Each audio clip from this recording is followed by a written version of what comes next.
What's up, everybody? PSA here from your friends at Franchise Tagged Fantasy Football Podcast. We are doing a redraft league. We're kicking the best ball out the door.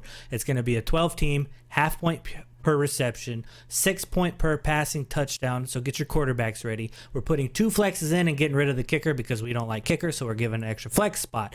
And better yet, the first place winner gets a $50 Visa gift card. Ray, tell them how to enter.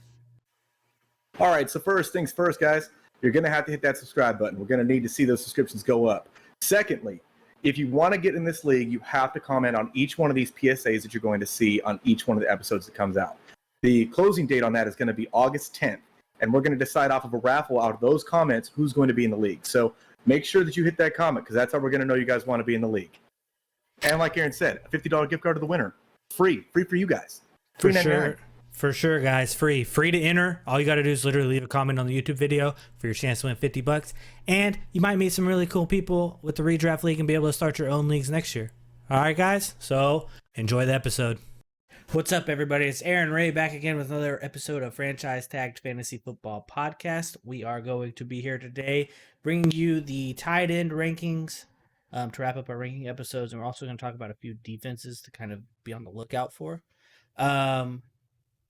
I've been on vacation. It's been great. I'm not going to lie. I just got back from Florida late Friday night, early Saturday morning. Not going to lie to you guys. I am still getting caught up on news and notes myself because I didn't really have my phone at the beach and in the water because I didn't want to have to buy a new phone. So, Ray, how have you been? I've been great, Aaron. Hey, Aaron. Hey, Ray. Let me ask you a question. Ask you a quick question. Okay. Do you have a favorite TV series or franchise that's out there? Yes. Name it right now. Game of Thrones. Really? That's number one? Before they botched the last episode. I'm a huge nerd. Also, if we're going strictly TV series. Yeah. Anime TV series or just TV series? You can use that too if you want to. I started Ted Lasso on Apple TV. That's pretty good. Really? It's up there. Yeah, you should watch it if you have Apple TV. I don't get a chance to watch a lot of TV, but I'll tell you right now, me and Leanne have been knee deep in Survivor for like the last, month and a half. Yeah. Watching all of them. Like we've watched already 18 seasons. We're already all the way up, to 18 seasons. And I'm sitting there thinking like, man, I think I could be on that show. I really do. I don't think you could. See, that's what everybody keeps saying. You have a fear of deep water, bro. You could never be on that. I can still swim. I can swim. That's fair. No, I think that Leandra was trying to say like, you would probably not get very far because of all the dumb people and you not being able to shut up. And I can agree with that. Sometimes I see those people and I'm like, That's also fair. Yeah. But I mean, that's hard for everybody. But I'm telling you, like this last season, girl. Ooh, girl. Shout out to Eric if you're a fan. Shout out to Eric. Anyways. You guys been playing a bunch of Rogue Company while I've been gone? Oh, yeah. Oh, yeah. Hey, if you're watching the show, you want to play some Rogue Company with us, drop it in the comments. We'll pick you up. We're a pretty well-versed group of people, but I feel like, I'm good. You're good. I got a little tan on my skin. You look a little happy and chipper. Like I said, I haven't had my phone. I've just been trying to unwind from the world for a little bit and hang out with my family. So if you would, please break us down and fill me in on some news around the league. All right, guys. So some of the big news that come out in the last couple of weeks, I'm sure that you guys have already heard everything about Cam Akers and all that other stuff. So we're going to talk about more recent news. I think the big scare for a lot of people was Justin Jefferson. He has an AC joint sprain or maybe a slight tear. They still haven't come out with like the actual news is here right after the Hall of Fame game on Sunday morning. But I would like to say that the same injury that I had noticed on the Packers roster last season was Jake Kumerow. 2 seasons ago, was Jake Kumerow got that same injury. It was an AC joint sprain, and it held him out for 8 weeks. So something to really monitor. If you guys are drafting right now, maybe go to the Ridley side of what we were talking about between Jefferson and Ridley. On other news, Carson Wentz going to be out for most likely half of the season. He broke a bone in his foot, right? Yeah, it's and like Quentin Nelson has the same injury. Like I said, yesterday and today, I've been trying to pack as much information in as I can. But so, yeah, that's what they were saying is that it's looking like it could be almost half the season gone. I think that the bigger, I guess, worry or issue there is Quentin Nelson. It's not Carson Wentz. Carson Wentz was going to be maybe the same as what Phillip Rivers was, but their run game was their strength last season, and without Quentin Nelson, so I know Phillip Rivers said that he was going to come back or was willing. He said to come the door back. wasn't closed. Okay, so they're just going with, was it Eason? Is that his name? I don't know. They went and signed Brett Hundley too, but I mean, man, no thanks. Yeah, we've done the Brett Hundley experiment. So my biggest takeaway from that, because I have been tracking a little bit of the bigger news, the smaller stuff I've been trying to keep up with. My biggest takeaway from that is what you said with the Jonathan Taylor. The Quentin Nelson to me is more of the bigger injury than Carson Wentz, right? I mean, Carson Wentz definitely is a big injury. It is a big one. But yeah, Phillip Rivers, the door isn't closed. Who knows? Maybe they bring him back for a year or the year or whatever. But that kind of, I think I might move Jonathan Taylor down in my rankings a little bit. Not like, oh, he's going to tank, but I have him at like 6. I think I might end up moving him to like 10. I was going to say he might go to the second round for me. As where he was at the very back end of the first round. He might be now the second round. The back end of the second? Yeah. Yeah. It's scary, man, because like you said, like, it's like, and you if still you don't know have what one of the best offensive linemen in football, like, you still don't know what Marlon Mack's going to be either. That's fair. You know, you don't know what his role is going to be. How much are they going to involve Nyheim Hines again? Yeah, that's fair. Now you're going to lessen their offensive line. I don't know. Yeah, I'll do a deeper dive into it this week, and next week we can talk about it. Hall of Fame game. We had actual football for the first time this year. I know. It feels like it's been so long. And like what we got, I mean, it was a game. It was a football game. It was? I'm cool with that, but my goodness. You know who cannot play football in the National Football League? DiNucci?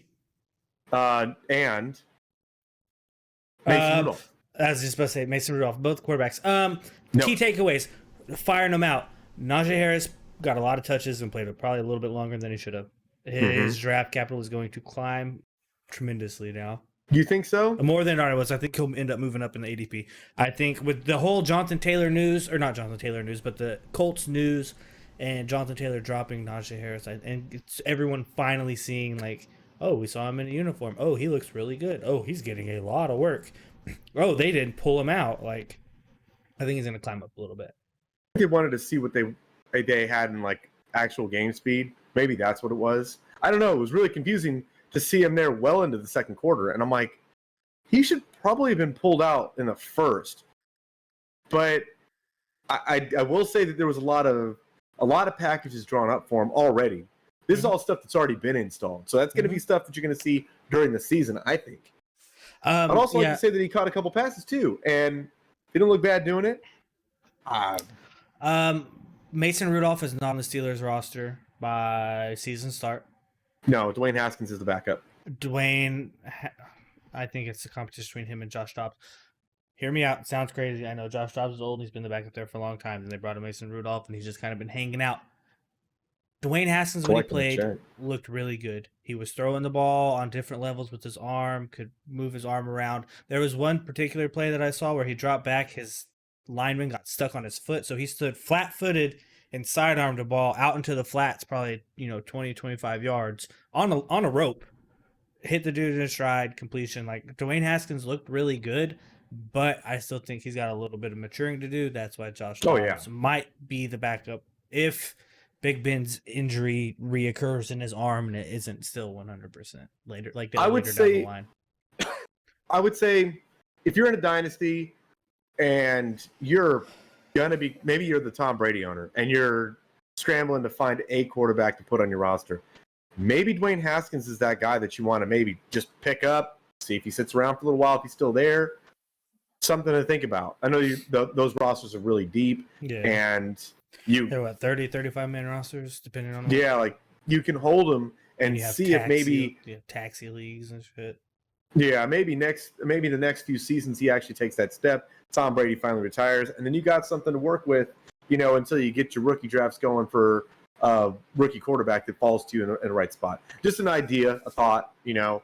I think that he will be the backup come the start of the season. Yeah, you said Tom Brady, but you meant Big Ben. I was tracking, but I just don't want people to.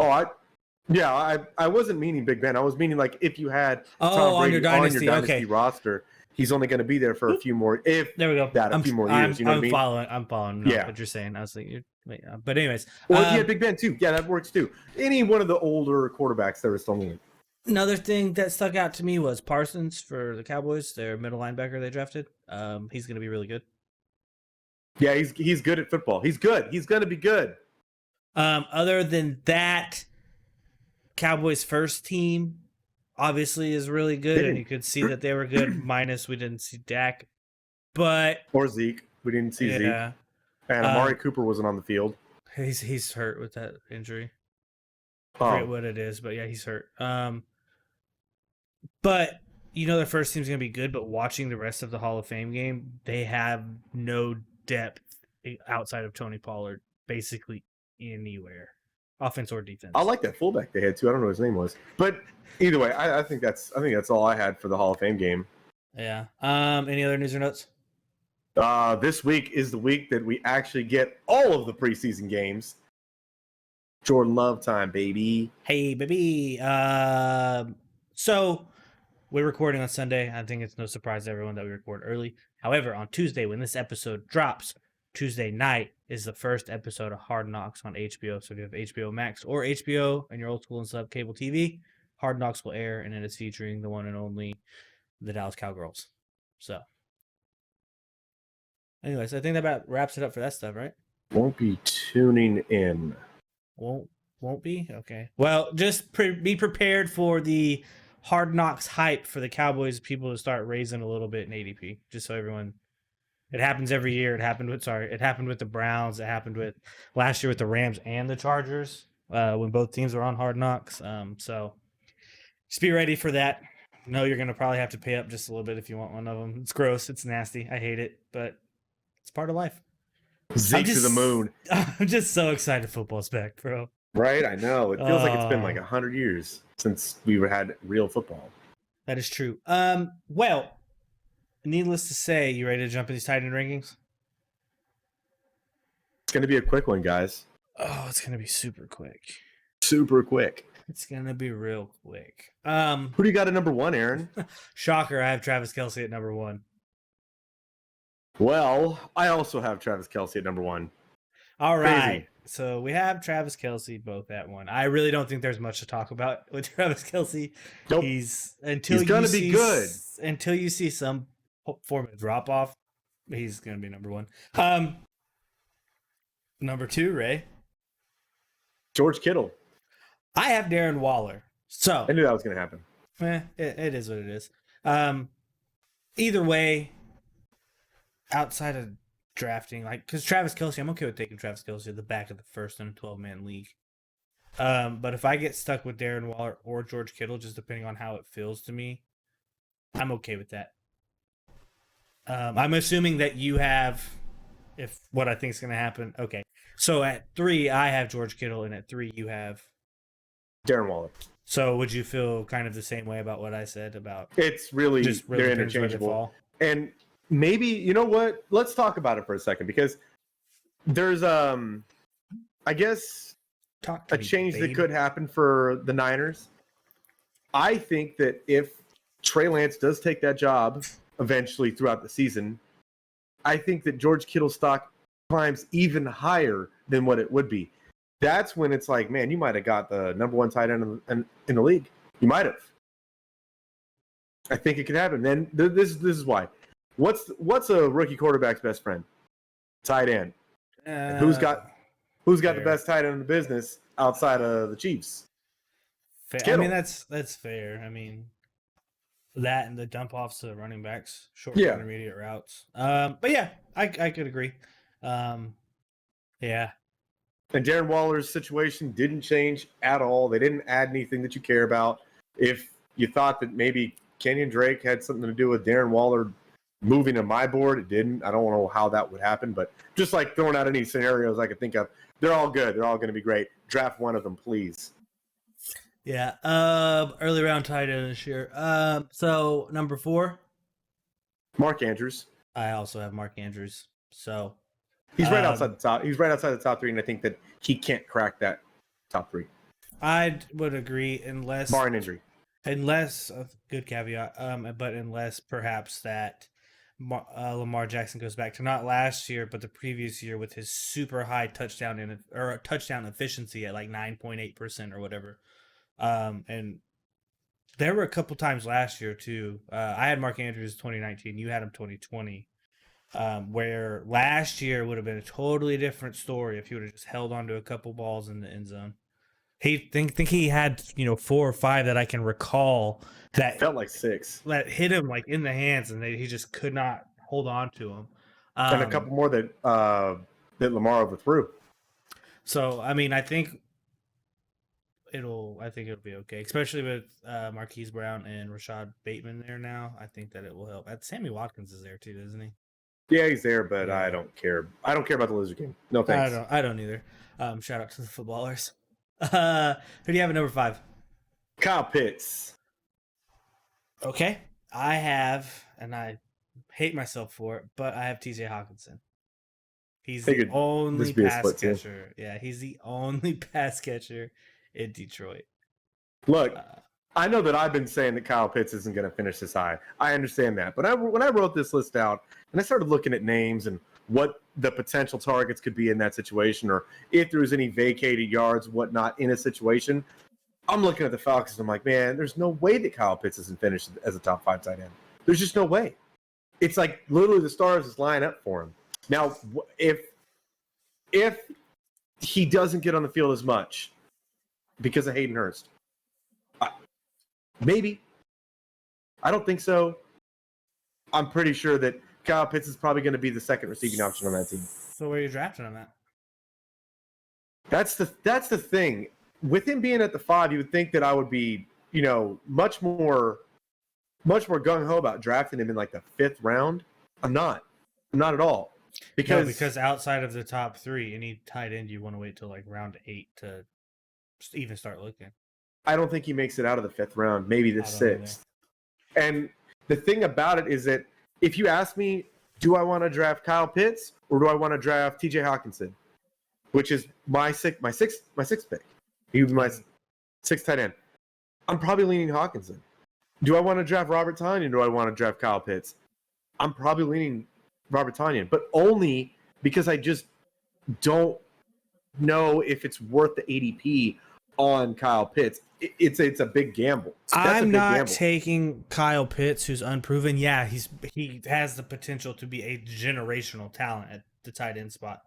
I'm not taking Kyle Pitts over the wide receivers that are falling in the 5th round. I'm just not going to. That's like Tyler Lockett, Allen Robinson, Amari Cooper, Robert Woods. I think Amari Cooper probably go a little higher. Yeah, they'll probably go the 4th. Cooper Kupp. CeeDee Lamb might be there. You're looking at people all in that range that I'm not going to take a rookie tight end who historically, as we've talked about before, aren't great. In the history of the NFL, in the 100-year history of the NFL, rookie tight ends tend to just not pan out their rookie season. It's not to say anything about Kyle Pitts. I'm not saying he's not going to be good. Yeah. I'm just saying that is Kyle Pitts literally the best tight end that's ever existed in the history of tight ends in the history of the football league? Probably not. So probably not. I say all this, we say all this, you and I say this. For me to say that I have Kyle Pitts at 6, we haven't flip-flopped. I figured too. I hope that he's good. I really do. Yeah. I really hope that he pans out. But remember from last season, Travis Kelsey finished at 1, and he outscored the number 5 tight end by 100 points. You're not going to draft. You're not going to draft the number 5 tight. If you draft the number 5 tight end in the 5th round, you are not getting value. If you draft the number 5 tight end in the 5th round, you're losing out on potentially. Let me look at my list here. Mike Evans, Tyler Lockett, Julio Jones, Robert Woods, Chris Godwin, CeeDee Lamb, Adam Thielen, Cooper Kupp, Deontay Johnson. People like that. Probably even like a little higher up to like Terry McLaurin, things like that, depending on how the some might fall. Yeah, some might fall, but I'm not. I have him ranked high. Yes, I hope he pans out. This is him panning out, finishing at 6, which is, you know what I mean, a couple 100 yards, 600-700 yards is 2-3 touchdowns. Yeah, Realistically, like the tight end it's a tough position call, is just a dead and landscape. I'm only saying like I'm not. I have him probably at his ceiling at 5, and I'm not comfortable with taking that risk in that ADP like I had said before. I agree. But with TJ Hawkinson, I mean, you were right on the show, or right on the money with saying that he's the only show in town. It's him and maybe DeAndre Swift if he's in the formation, but I want to point out that this year more than any year, the premium tight end is going to save a lot of people. Travis Kelsey finished as wide receiver 5. If you pick him in the first or second round, you can't think of Travis Kelsey as a tight end. You have to think of him as a wide receiver.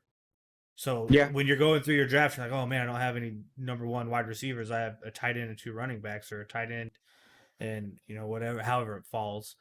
You've got to look at him like, okay, well, say you went Travis Kelsey running back, came back around and got Allen Robinson. You now have 2 wide receiver 1s and a running back. Yeah. So I would probably even put Mark Andrews potentially if you want to take your shot on him again. I would be looking at him in like the 5th or 6th round. But anything outside of Mark Andrews in the 5th round, I'm waiting till the 8th round. And if none of the other guys come through around the 8th round, I'm potentially going to punt the position and stream. Yeah, because the difference between the 5 and the 10, the 5th tight end and the 10th tight end last season was 10 points. Yep. It was nothing. Yep. And then from the difference from, I think it was like 10 to 20 was another like 13 points or some crap like that. When you guys hear us throughout the season say, all he's got to do is fall in the end zone once. I mean, that's exactly what it is between the 10th and the 5th tight end. I fell my ass in the end zone, and that's it.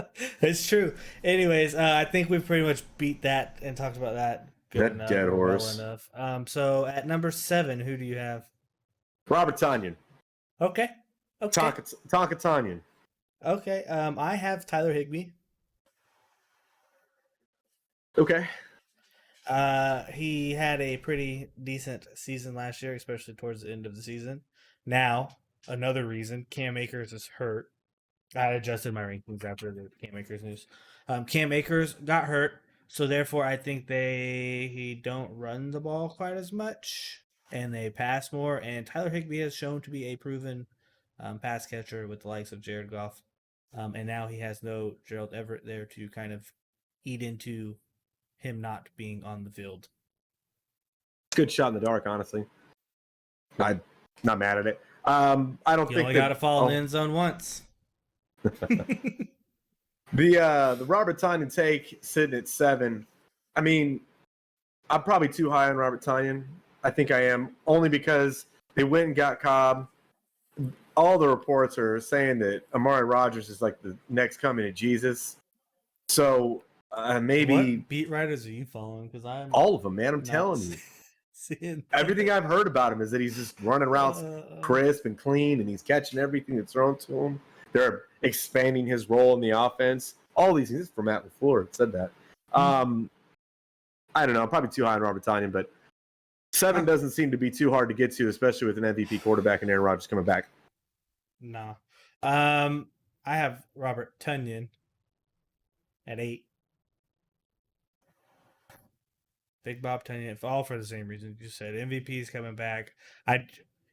Was he super, super efficient last year? Yeah, but he also finished as a tight end 4 last year. With an injury. 4 or 5. Yeah, I can't remember. It was one of the 2, though. But he was a top 5. But I think, for him to... He's still going to be productive. He's still going to help, because outside of Devontae Adams, I'm still going to say this. Outside of Devontae Adams, what do they have? We don't know what they have in Amari Rogers. Let's be real.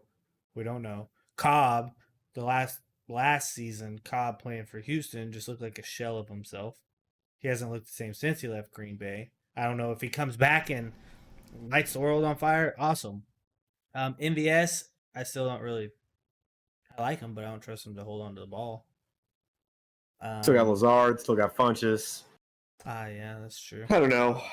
Uh, Funches might not even make the roster after what happened today. We're not going to talk about yeah, that, but that's fair. I'm sure you guys have seen it already, his comments and whatnot. So he probably won't even make the roster now. I doubt it.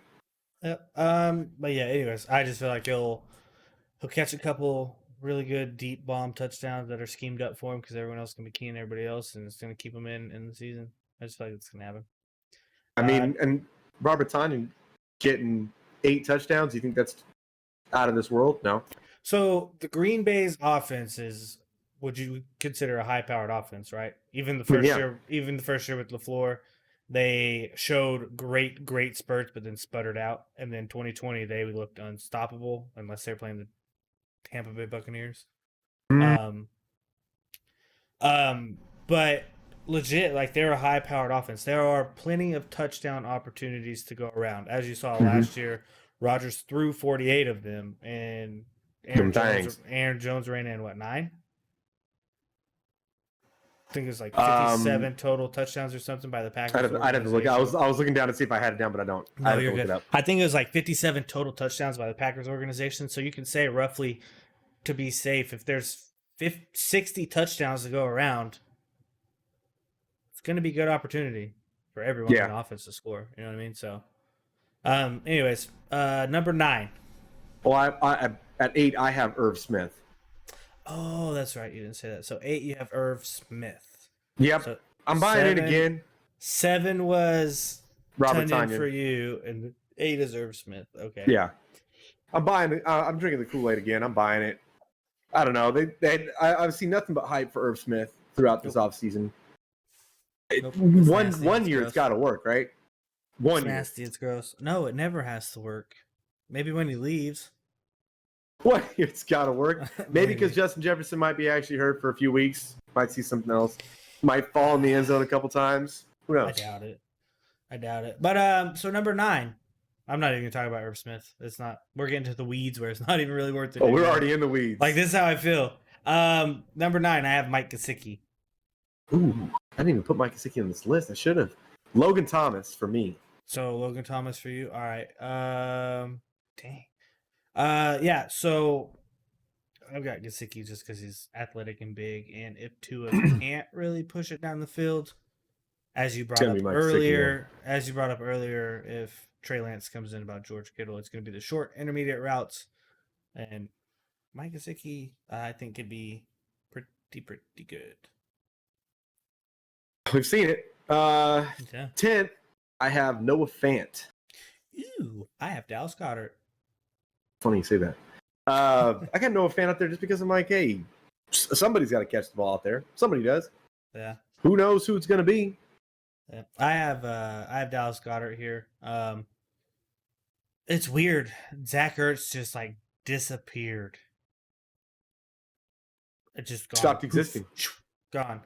He did show up with bleach blonde hair apparently at training camp, and beat writers are saying that he's having a really good productive camp, but he looked like a ghost of himself last year and was super inefficient. He averaged like 6.5 targets a game and literally turned him into Jack Diddley.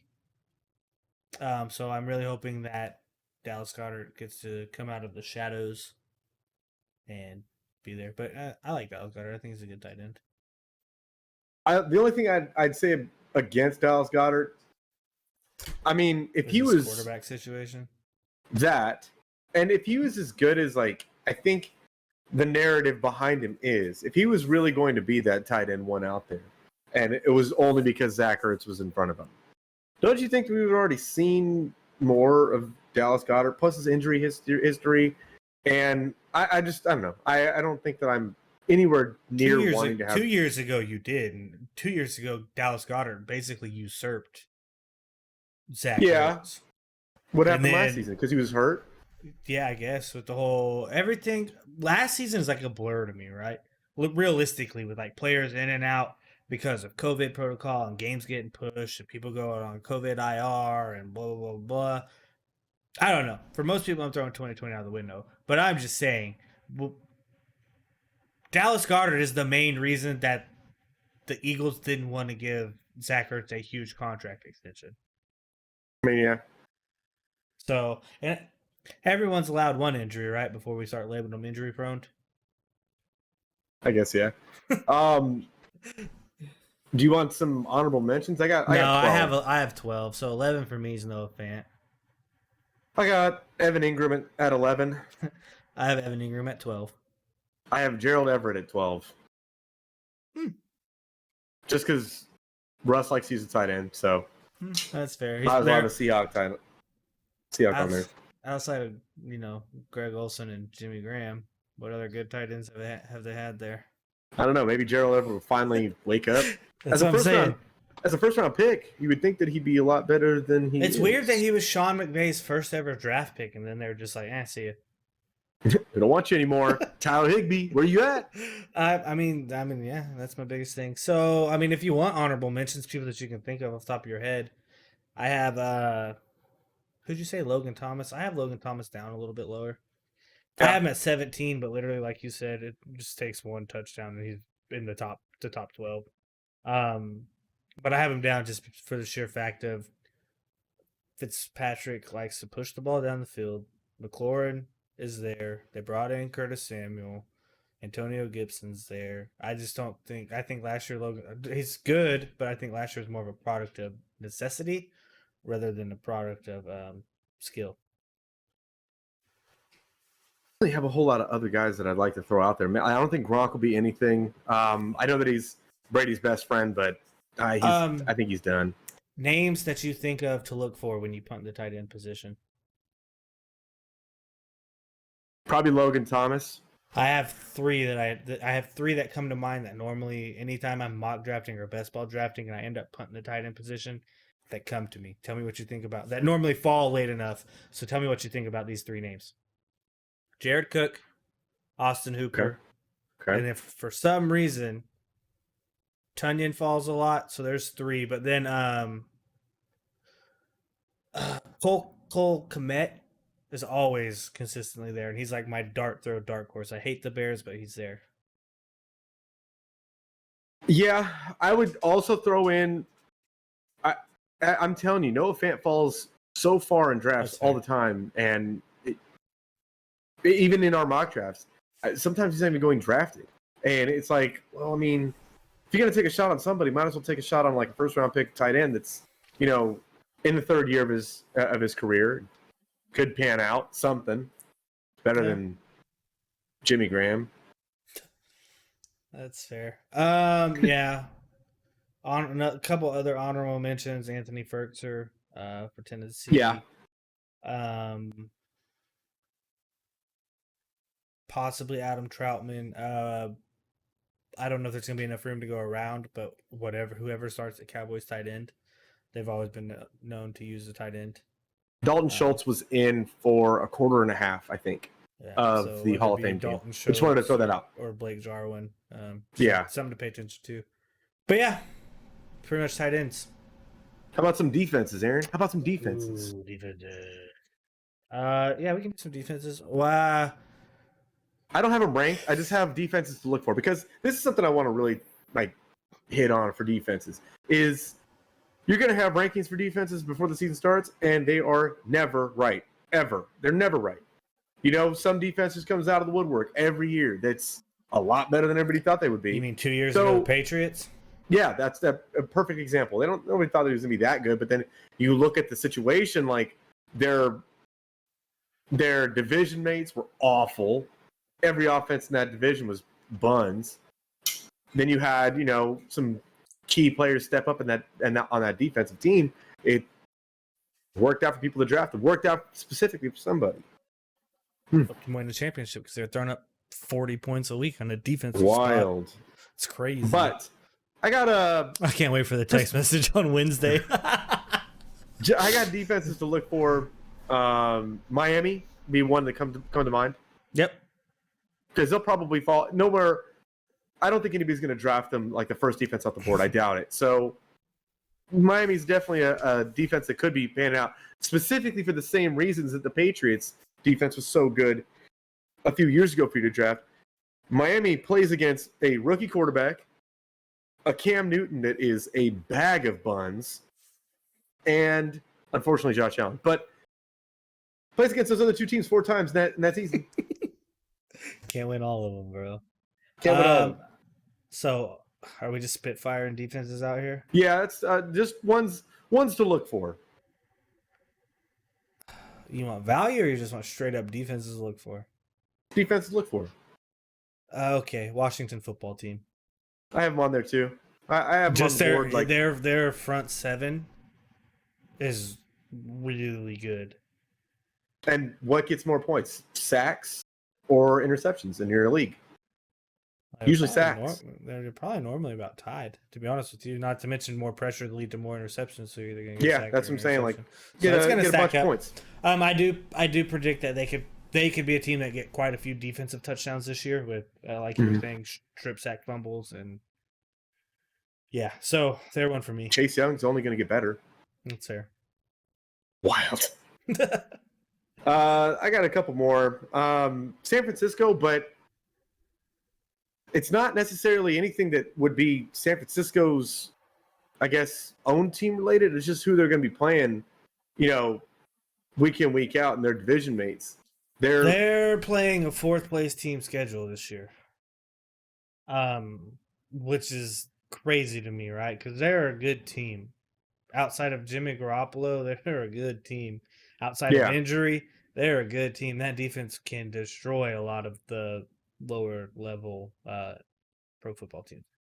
Yeah. I'm just saying because they have to play the Rams twice. They have to play the Cardinals twice. I would just be understanding that those aren't going to be, most likely not going to be, 40-point games for you. But they are playing a 4th place team schedule. So that's something nice to think about. I'll say the Colts. Indy's on mine too. I think everybody's going to have the same defense that they're going to be looking for. Defenses are like late round tight ends. You literally just pick them up, drop them. Unless you have a 2019 Patriots come around again where they're throwing, 30 on average up a game. That's when you drop a player, keep the defense, pick up a defense for 1 week, and then drop the other defense. But by that point in time, you'll know. Normally through the first 3 or 4 weeks of the season, you're streaming defenses anyways. I will say this, look at early season matchups because, like I said, you can draft a defense and then drop them and pick somebody else up. So if you've got someone who's coming out, and I don't know who plays in the first week, but whoever's playing the Lions the first week, people playing rookie quarterbacks, just stuff like that. Just look at what defense are going to do what. Normally look at it in like the first 3 or 4 week segment and pick your defense from there. Yeah. Then I have a couple defenses to miss. Just don't draft them. I don't know. It's like it probably doesn't even need to be said. But Houston, Detroit, Philly. I'm not necessarily pumped about drafting Arizona's defense. Really not. No. And Jacksonville's. You said Houston, Detroit, Philly? Yeah. Arizona, Jacksonville. I'll go as far as to say the Panthers, the Raiders, the Jets. Also, well, the Jets have a better run defense than people wanted to give them credit for last season. So, I mean, probably not going to draft the Jets either. There's a lot of teams' defenses that I'm probably not going to touch. So, yep. More often than not. So, whenever they're a bad team, they have a bad defense. I promise. Yeah, bro. I know we hate them and we say get them out of here, but you want to talk about a few kickers? Sure. Main takeaway: get your kickers out of your league. If you can put it up for a league vote right before draft happens, please do it because there's no need to have 1 week where a dude shanks 3 kicks and you're negative 12 at the position, losing you the week, and then the next week you drop him and pick somebody else up and he hits 50 bomb or 40 bombs and then he scores you 27 points and you don't have him on your roster anymore and you lose by 2. Like kickers suck. No offense to actual real NFL kickers, you're probably awesome, great people, but for fantasy football, you guys suck. Obviously Harrison Butker, Justin Tucker, first 2 that come to mind, right?